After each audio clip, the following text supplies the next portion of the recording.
Ghana Talks Radio. Ghana Talks Radio. This is big. Yes. More music. Ghana Talks Radio. Ghana Talks Radio. This is big. This is big. GTR News. GTR News. We bring you local news, business news, international, sports, and entertainment news. Right here on GTR. Good afternoon. It's time for the afternoon news right on Ghana Talks Radio. As usual, I go by the name Regina Bless. So, moving to our headlines, GHS pushes for more people to get vaccinated booster shot. We can't release land for community mining in Obuasi. AngloGold Ashanti says so. This and more stories coming up. Stay tuned.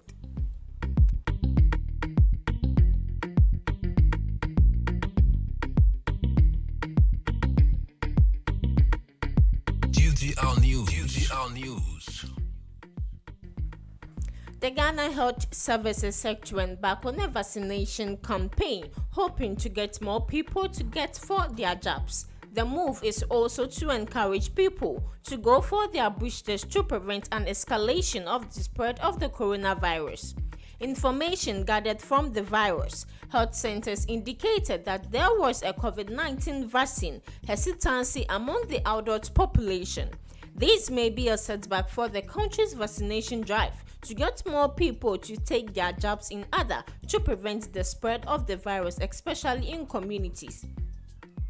Some COVID-19 emergency response facilities in the Greater Accra region, including the Rich Hospital, Ghana East Municipal Hospital, and the University of Ghana Medical Center, have all admitted persons infected with coronavirus. Authorities at these facilities say the cases are trickling in from the communities. Is COVID-19 creeping back in our communities? This is the first question I posed to the Director of Public Health at the Ghana Health Service. Started getting an increasing number of cases for the past, 3 weeks, getting to about 4 weeks now. So as I speak, we have an active case of about 1,300. If you compare that to what we used to have about 3 or 4 weeks ago, that was less than 100.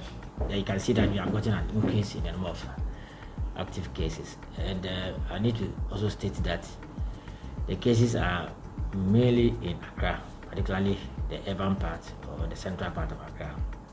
And then the other regions, you realize that they have just a number of limited cases. So it's still a disease of the urban area in Ghana. Ghana's active COVID-19 cases as of June 20 stood at 1,311 with 2 new deaths. This may not be alarming, but the Ghana Health Service is advising we go back to the days of observing COVID-19 protocols and getting vaccinated. What we need to do, or Ghanaians, we need to appreciate is that this pandemic has been on for a very long time. We've been in since March 2020. And if you want to look at our trajectory, we have got elements of low cases, and then we have peaks, and they go low and then peaks.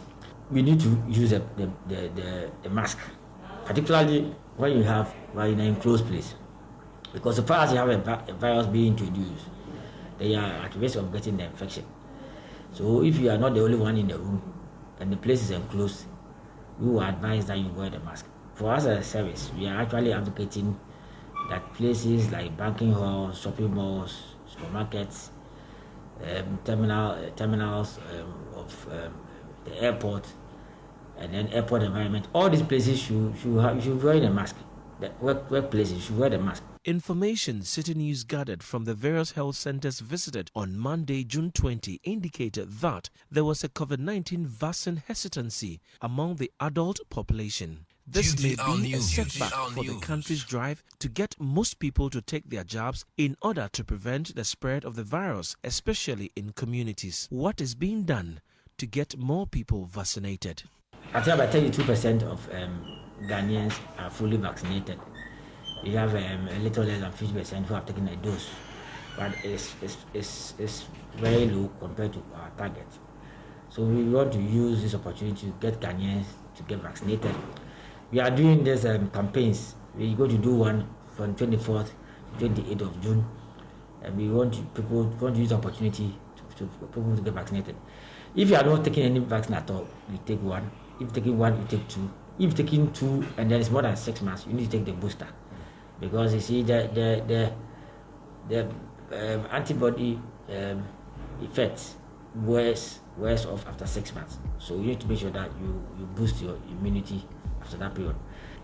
We have a surge in cases, but that surge in cases can be minimized or curtailed if you improve on our vaccination drive, and also when people are using the mask, particularly in enclosed places. This is enough information from the Ghana Health Service for you to be on guard. GTR Wear your nose News, mask GTR and News. observe other COVID-19 protocols.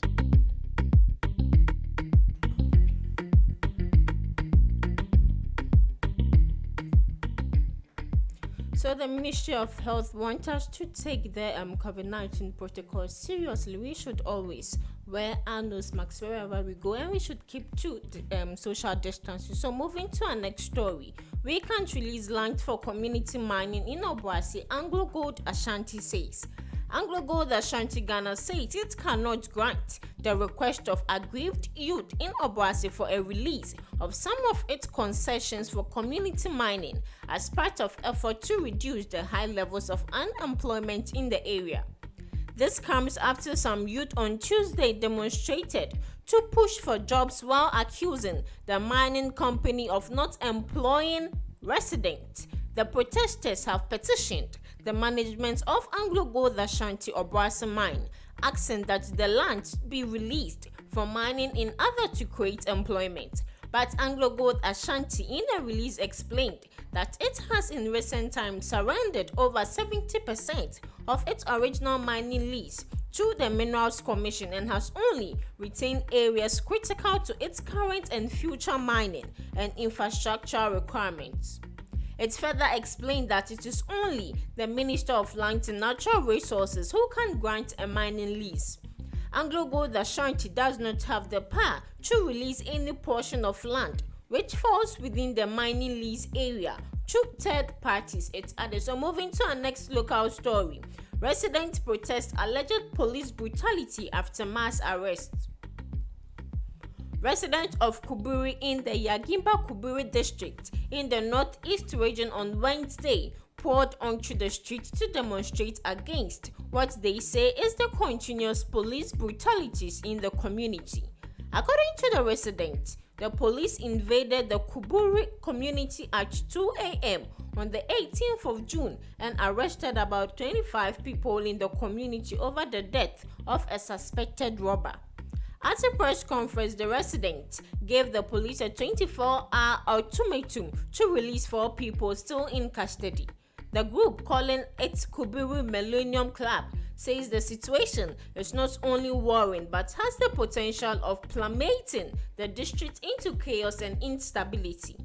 Seidu Damba Abdullahi, the spokesperson for the group, justified the killing of the alleged robber and accused the regional police commander of being complicit. In the laws of the country, when you are under attack, you have the right to defend yourself. We have no doubt in our mind that our people here are under attack, he said. So moving to our next local story. Confirmed cases of monkeypox increased to 18, GHS says. The Ghana Health Service says confirmed cases of monkeypox has increased from 5 in the last update to 18, which represents 25.0%. Dr. Patrick Kumah, the Director General of the GHS, said the confirmed cases were among the 72 suspected cases of monkeypox, which was investigated as of June 17, 2022. Dr. Kumah made this known during a press conference in Accra to provide a current update on public health outbreaks in the country, and said the last confirmed case of monkeypox was on June 14th. He said regions with confirmed cases include Greater Accra, Ashanti, Bono and Eastern, and the age of the affected persons range from 9 months to 41 years with no death recorded. The Director General stated that out of the affected persons, 39% were females and 61% males, adding that Ghana was currently dealing with multiple public health emergencies, COVID-19, monkeypox. So we're going on a quick commercial break. We'll be right back with more news. Stay tuned.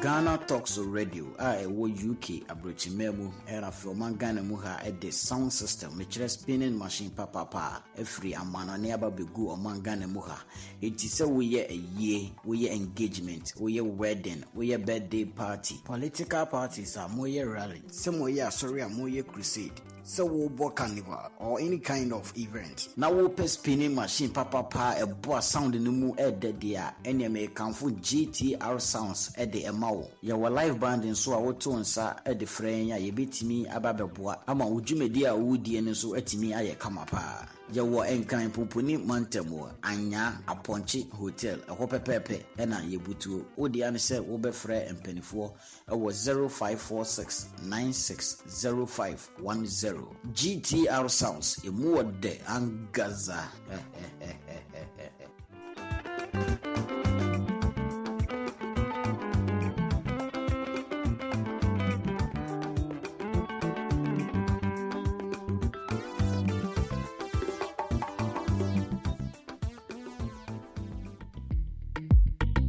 GTR News. GTR News.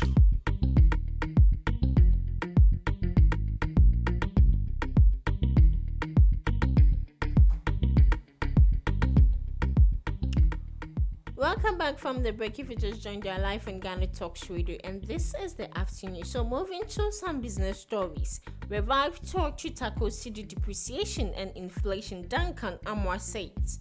The executive director of the Chamber of Petroleum Consumers, COPEC, Duncan Amoah, says Ghana's economy will remain overly exposed to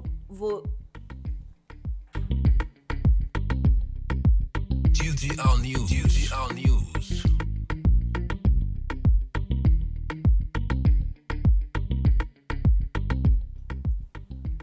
Duncan Amoah says Ghana's economy will remain overly exposed to volatility on the global market if it doesn't commit resources to make the thermal oil refinery efficient. So according to him, an efficiently operating thermal oil refinery will ensure that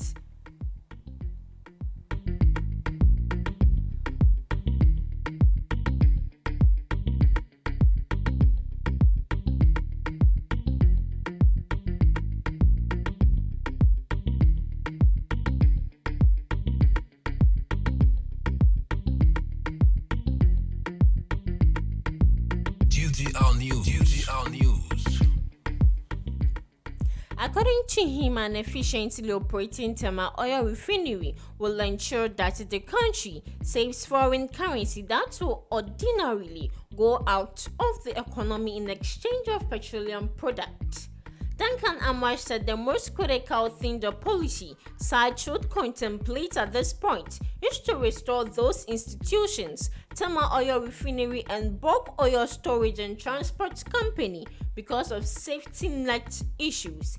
He suggested that the average $450 spent monthly by Ghana to import petroleum products is too much and must be reversed to strengthen the cedi and stabilize the economy. Moving to our next business story.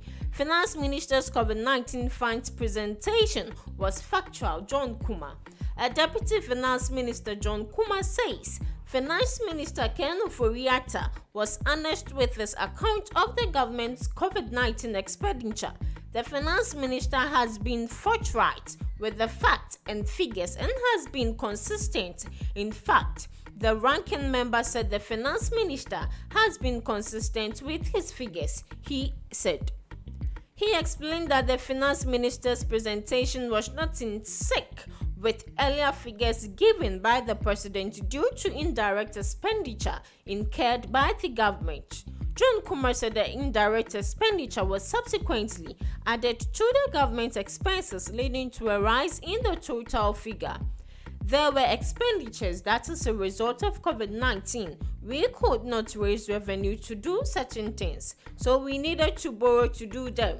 They are indirect COVID-19 expenditures. We are seeing different figures, but it is the same thing. So moving to some political story. David Adjaye will refund Monies paid him if NDC wins pa Ablakwa. So the MP for North Tonwu Samuel Okujato Ablakwa says the future NDC government will make sure consultant to the National Cathedral project, said David Adjaye, refund controversial payments made to him by the state. The minority in parliament demanded answers from Finance Minister Ken Ofori-Atta for releasing 25 million Ghana cedis to the National Cathedral Secretariat as additional seed money without parliamentary approval. The NDC MPs questioned the basis for the release since no such allocation was made in the 2022 budget approved by Parliament, adding the move is a grand deception. Speaking to a parliamentary correspondent, Ibrahim Al-Hassan, Mr. Ablakwa stated that the project consultant, Mr. Adjaye, will be made to pay back the monies as a result of procurement breaches. He himself should know there will be Judgment Day and all that money in his possession. A time will come that he will have to refund that money because the procurement processions are all fraud. I mean very ridiculous interpretation and abuse of the procurement processes, he added. So moving to our next political story. I haven't endorsed Bawumia, Kufuor says. So former President John Ejekum Kufuor has debunked claims he endorsed Vice President Dr. Mahamudu Bawumia as an aspiring candidate in the New Patriotic Party's flag bearership race. So the attention of the office of former President John Kufuor has been drawn to an erroneous reportage in some sections of the media, especially on social media, to the effect that President Kufuor has endorsed an aspiring candidate for the NPP flag bearership over several others who have expressed interest to contest in the race. This office wants to emphatically deny that any such endorsement took place on the said occasion and bemoans the fact that what transpired has been seriously misconstrued. A statement signed by senior aide and spokesperson Dr. Kwabena Osei Odubuafo said. So moving to some entertainment stories. Kylie Jenner accused of killing Earth after taking $70 million private jet on just a 30-minute trip. So Kylie Jenner is under fire for living the luxurious life she does. The 24-year-old recently traveled in her $70 million private jet for a 30-minute trip from Calabash to Palm Springs, eyeing netizens around the world. So the billionaire jetted off on her Bombardier Global 7500 aircraft with mother Chrissy Jenner and her boyfriend Cora Gamble. She was also joined by her partner Travis Scott and their two children, Stormy, 4, and son whose name has not been disclosed. So responding to Kylie's photos, internet was quick to jump on the bandwagon to brand the reality star tone deaf. So Kylie Jenner taking a 70 million jet for a 30-minute journey. That was what a fan was saying. And she was like, okay girl, ruin the planet some more. One Twitter user complained. And another was like, it's rich people like her who are literally killing the earth we live in. So selfish, another echoed. So this girl has too much money for her own good. Get on a normal flight and pay for first class. You are not that famous. Another blasted. So a fourth added she probably drives her car to the bathroom instead of walking there too. So I don't know your take on this. It's her own money after all. So moving to our next entertainment story. Prince Harry, long way of reconciliation as royal family is furious.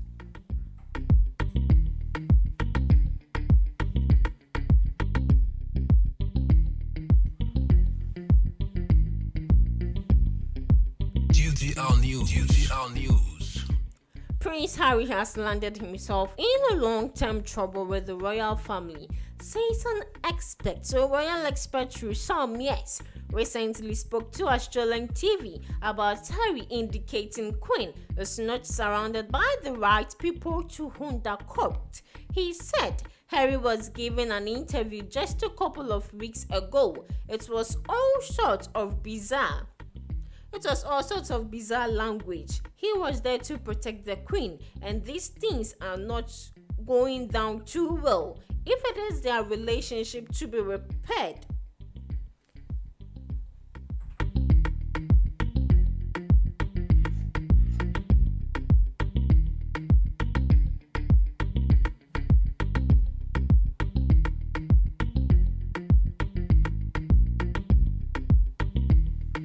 GTR News. GTR News.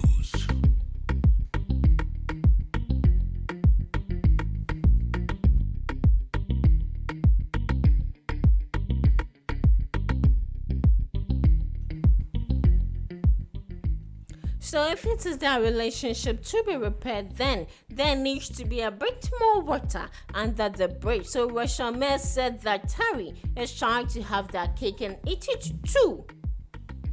He added if Harris looked for some sort of piecemeal, then he was a long way off that. So the people I speak to the palace every day, who are obviously very, very well connected with the top players, as it were, they are still absolutely furious. He continued, you can't go on. You know, international television interview with Oprah Winfrey complaining about your treatment with the family and then wanting to sit down with them when you are still giving interviews. So he also claimed that Prince Harry's tell-all interviews has left Palace absolutely furious. So this is where we end the Asking News right on Ghana Talk Show. I go by the name Regina Bliss. Stay tuned for the lunchtime rhythm. See you.